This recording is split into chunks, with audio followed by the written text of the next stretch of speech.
Hello friends, welcome to a taste. ಇವತ್ತು ನಾನು share ಮಾಡೋ ರೆಸಿಪಿ ಒಂದು ರೈಸ್ ರೆಸಿಪಿ, ಅಂದರೆ ಮಸಾಲ ಚಿತ್ರಾನ್ನ. ಈ ಮಸಾಲ ಚಿತ್ರಾನ್ನ ಹೆಂಗೆ ಮಾಡೋದಂತ ನೋಡ್ಕೊಳ್ಳೋಣ ಬನ್ನಿ ಫ್ರೆಂಡ್ಸ್. ವೀಡಿಯೋಗೆ ಹೋಗೋಣ. ಅದಕ್ಕೂ ಮುಂಚೆ ನಾನು ವೀಡಿಯೋ ಫಸ್ಟ್ ಟೈಮ್ ನೋಡೋದಾದರೆ ಸಬ್ಸ್ಕ್ರೈಬ್ ಮಾಡ್ಕೊಂಡು ನೋಡಿ, ಪಕ್ಕದಲ್ಲಿರೋ ಬೆಲ್ಲೈಕನ್ನ ಪ್ರೆಸ್ ಮಾಡಿ. ನಾನು ಹಾಕೋ ವೀಡಿಯೋ ನಿಮ್ಗೆ ತಕ್ಷಣ ಬರುತ್ತೆ ಫ್ರೆಂಡ್ಸ್.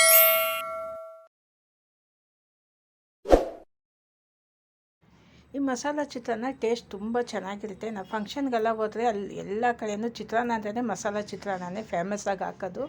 ಅದನ್ನು ತುಂಬ ರುಚಿಯಾಗಿದೆ ಅಂತ ತಿಂತೀವಿ. ಅದನ್ನು ಮನೆಯಲ್ಲೂ ಮಾಡ್ಕೋಬೋದು ಈಸಿಯಾಗಿ. ಟೇಸ್ಟ್ ಅಂತೂ ತುಂಬಾ ಚೆನ್ನಾಗಿರುತ್ತೆ. ಇದನ್ನು ಹೆಂಗೆ ಮಾಡೋದಂದರೆ ತುಂಬ ಈಸಿಯಾಗಿ ಮಾಡ್ಕೋಬೋದು. ನಾವು ಹೆಂಗೆ ಚಿತ್ರಾನ್ನಕ್ಕೆ ರೆಡಿ ಮಾಡ್ತೀವಿ ಅದೇ ಥರ ಮಾಡ್ಕೊಂಡು ಎಕ್ಸ್ಟ್ರಾ ಕಾಯಿ ಮಾತ್ರ ಎಕ್ಸ್ಟ್ರಾ ಹಾಕಬೇಕು.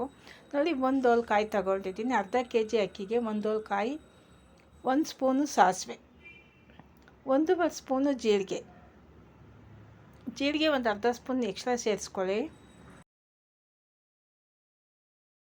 ಹಸಿಮೆಣ್ಸಿನ್ಕಾಯಿ ನಿಮ್ಮ ಖಾರಕ್ಕೆ ಎಷ್ಟು ಬೇಕೋ ಅದಕ್ಕೆ ತಕ್ಕಂಗೆ ಸೇರಿಸ್ಕೊಳ್ಳಿ. ನಾನು ಒಂದು 7 ಮೆಣಸಿನ್ಕಾಯಿ ಸೇರಿಸಿದ್ದೀನಿ. ಕೊತ್ತಂಬರಿ ಸೊಪ್ಪು ಅಷ್ಟೇ, ನಿಮ್ಗೆ ಎಷ್ಟು ಬೇಕೋ ಅಷ್ಟು ಸೇರಿಸ್ಕೋಬೋದು, ಜಾಸ್ತಿನೇ ಸೇರಿಸ್ಕೋಬೋದು. ಈಗ ಇದನ್ನೆಲ್ಲ ತರ್ತರಿಯಾಗಿ ನಾವು ರುಬ್ಕೋಬೇಕು. ನೈಸಾಗಿ ರುಬ್ಬಂಗಿಲ್ಲ, ತರ್ತರಿಯಾಗಿ ರುಬ್ಕೋಬೇಕು. ಜೊತೆಗೆ ನಾನು ಈಗ ಇಟ್ಟಿರೋ ತೆಂಗಿನಕಾಯಿನೂ ಸೇರಿಸ್ತೀನಿ. ಈಗೆಲ್ಲ ಸೇರಿಸಿನೇ ರುಬ್ಬೋದು. 1 ಓಲ್ ತೆಂಗಿನಕಾಯಿ ಹಾಕಿದ್ದೀನಿ ನಾನು ಒಂದು ಅರ್ಧ kg ಅಕ್ಕಿ ಮಾಡ್ತೀನಿ. ಅದಕ್ಕೆ ಎಷ್ಟು ಗೊಜ್ಜು ಬೇಕೋ ಅಷ್ಟು ತಗೊಂಡು ಮಿಕ್ಕಿದ್ದು ಉಳಿದ್ರೆ ನೋಡೋಣ, ಉಳಿಯಲ್ಲ ಅನಿಸುತ್ತೆ ನೋಡೋಣ. ಈಗ ತೆಂಗಿನಕಾಯಿ, ಜೀರಿಗೆ, ಸಾಸಿವೆ, ಹಸಿಮೆಣ್ಸಿನ್ಕಾಯಿ, ಕೊತ್ತಂಬರಿ ಸೊಪ್ಪು ಇದೆಲ್ಲ ತರ್ತರಿಯಾಗಿ ರುಬ್ಕೋಬೇಕು. ನೈಸಾಗೆಲ್ಲ ತರ್ತರಿಯಾಗಿ ನೀರು ಹಾಕಿ ಪೇಸ್ಟಾಗಿ ರುಬ್ಕೋಬೇಕು. ಈಗ ಎಣ್ಣೆ ಹಾಕಿದ್ದೀನಿ, ಒಂದು ಅರ್ಧ ಕಪ್ ಎಣ್ಣೆ ಹಾಕಿದ್ದೀನಿ. ಎಣ್ಣೆ ಕಾದಿದ ತಕ್ಷಣ ಮಾಮೂಲಿ ಸಾಸಿವೆ,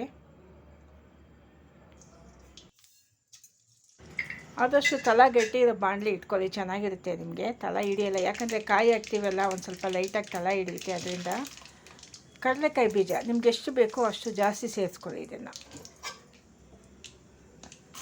1 ಸ್ಪೂನು ಕಡಲೆಬೇಳೆ, 1 ಸ್ಪೂನ್ ಉದ್ದಿನಬೇಳೆ ಈಗೆಲ್ಲ ಸೇರಿಸಿ ಚೆನ್ನಾಗಿ ಫ್ರೈ ಮಾಡ್ಕೋಬೇಕು. ನಾನು ಉದ್ದಿನ ಕಾಳು ಹಾಕಿದ್ದೀನಿ. ನಾನು ಬೇಳೆ ಜಾಸ್ತಿ ಯೂಸ್ ಮಾಡಲ್ಲ, ಉದ್ದಿನ ಕಾಳೇ ಯೂಸ್ ಮಾಡೋದು. ಯಾವಾಗಲೂ ಒಂದು ಸತಿ ಬೇಳೆ ಯೂಸ್ ಮಾಡ್ತೀನಿ, ಸಿಕ್ಕಲಿಲ್ಲ ಅಂದರೆ. ಒಣಮೆಣ್ಸಿನ್ಕಾಯಿ ಒಗ್ಗರಣೆಗೆ ತುಂಟೂರು ಮೆಣಸಿನ್ಕಾಯಿ ಇದ್ದರೆ ಹಾಕ್ಕೊಳ್ಳಿ, ಇಲ್ಲಾಂದರೆ ಮಾಮೂಲಿ ಮಣ್ಕಟ್ಟಿರೋ ಮೆಣಸಿನ್ಕಾಯಿ, ಕರಿಬೇವು. ನಾನಿವತ್ತು ಮಣ್ಕಟ್ಟಿರೋ ಮೆಣಸಿನ್ಕಾಯಿನೇ ಒಂದು 5-6 ಹಾಕಿದ್ದೀನಿ. ಮೀಡಿಯಮ್ ಫ್ಲೇಮಲ್ಲೇ ಇಟ್ಟು ಇದನ್ನು ಫ್ರೈ ಮಾಡ್ಕೊಳ್ಳಿ. ಇದೆಲ್ಲ ಚೆನ್ನಾಗಿ ಫ್ರೈ ಆಗಿದೆ.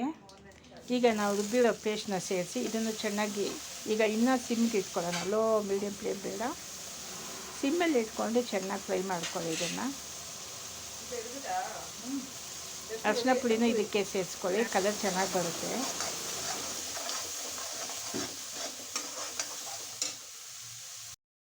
ಮಸಾಲ ಹಸಿ ವಾಸನೆ ಹೋಗಬೇಕು. ಹಸಿ ವಾಸನೆ ಹೋಗೋ ತನಕ ಚೆನ್ನಾಗಿ ಫ್ರೈ ಮಾಡ್ಕೋಬೇಕು. ಮಸಾಲ ಚೆನ್ನಾಗಿ ಬಾಡಿಸ್ಕೊಳ್ಳಿ. ಲೈಟಾಗಿ ತಳ ಹಿಡಿಯುತ್ತೆ ನೋಡಿ, ಚೆನ್ನಾಗಿ ಬಾಡಿಸ್ಕೊಳ್ಳಿ. ನಿಂಬೆಹಣ್ಣು ರಸ ಹಾಕಿದ್ರೆ ತಳ ಹಿಡಿಯಲ್ಲ, ತಳ ಬಿಟ್ಕೊಳ್ಳುತ್ತೆ. ಈಗ ಉಪ್ಪು ಸೇರಿಸ್ತೀನಿ. ಉಪ್ಪು ಹಾಕಿದ್ರೆ ತಳ ಒಂದು ಸ್ವಲ್ಪ ಕಡಿಮೆ ಹಿಡಿಯುತ್ತೆ. ರುಚಿಗೆ ತಕ್ಕಷ್ಟು ಉಪ್ಪು ಸೇರಿಸ್ಕೊಳ್ಳಿ, ಪುಡಿ ಉಪ್ಪು.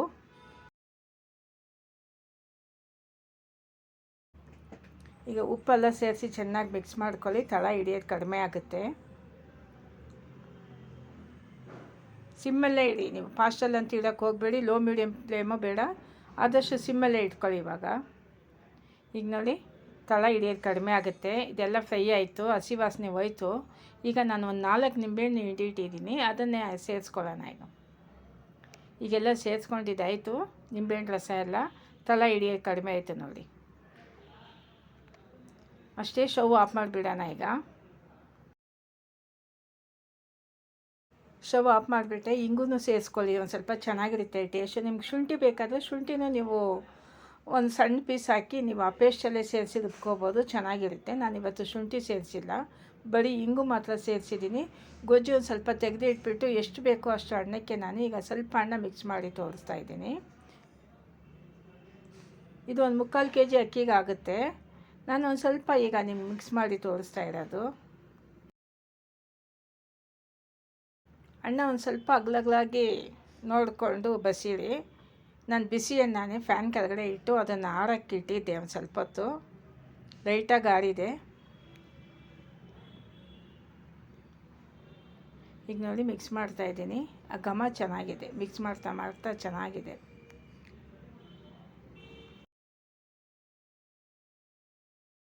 ವರಮಹಾಲಕ್ಷ್ಮಿ ಹಬ್ಬಕ್ಕೆ ನಾನು ಚಿತ್ರಾನ್ನ ಮಾಡೋದು, ಮತ್ತು ಶ್ರಾವಣ ಶನಿವಾರ ಬಂದರೆ ಚಿತ್ರಾನ್ನ ಮಾಡೋದು. ಅದಕ್ಕೆಲ್ಲ ಈ ಚಿತ್ರಾನ್ನ ತುಂಬಾ ಚೆನ್ನಾಗಿರುತ್ತೆ. ಮಸಾಲ ಚಿತ್ರಾನ್ನ ನಾವು ಪ್ಲೇನಾಗಿ ಮಾಡೋದಕ್ಕಿಂತ ಹಬ್ಬದ ದಿವಸದಲ್ಲಿ ಇಂಥ ಚಿತ್ರಾನ್ನ ಮಾಡಿದ್ರೆ ಟೇಸ್ಟ್ ಅಂತೂ ತುಂಬ ಚೆನ್ನಾಗಿರುತ್ತೆ. ಕೋಸಂಬರಿ ಪಲ್ಯ ಎಲ್ಲ ಇಟ್ಕೊಂಡು ಸೈಡ್ ಡಿಶ್ ಆಗಿ ತಿನ್ನೋಕ್ಕಂತೂ ಟೇಸ್ಟು ತುಂಬಾ ಚೆನ್ನಾಗಿರುತ್ತೆ. ಫ್ರೆಂಡ್ಸ್, ಮಸಾಲ ಚಿತ್ರಾನ್ನ ತುಂಬ ಚೆನ್ನಾಗಿ ರೆಡಿಯಾಗಿದೆ. ಟೇಸ್ಟ್ ಅಂತೂ ತುಂಬ ಚೆನ್ನಾಗಿತ್ತು. ಉಪ್ಪು ಖಾರ ಎಲ್ಲ ಸರಿಯಾಗಿತ್ತು. ನಿಮಗೆ ವಿಡಿಯೋ ಇಷ್ಟ ಆದರೆ ಶೇರ್ ಮಾಡಿ, ಲೈಕ್ ಮಾಡಿ, ಸಬ್ಸ್ಕ್ರೈಬ್ ಮಾಡಿ ಫ್ರೆಂಡ್ಸ್.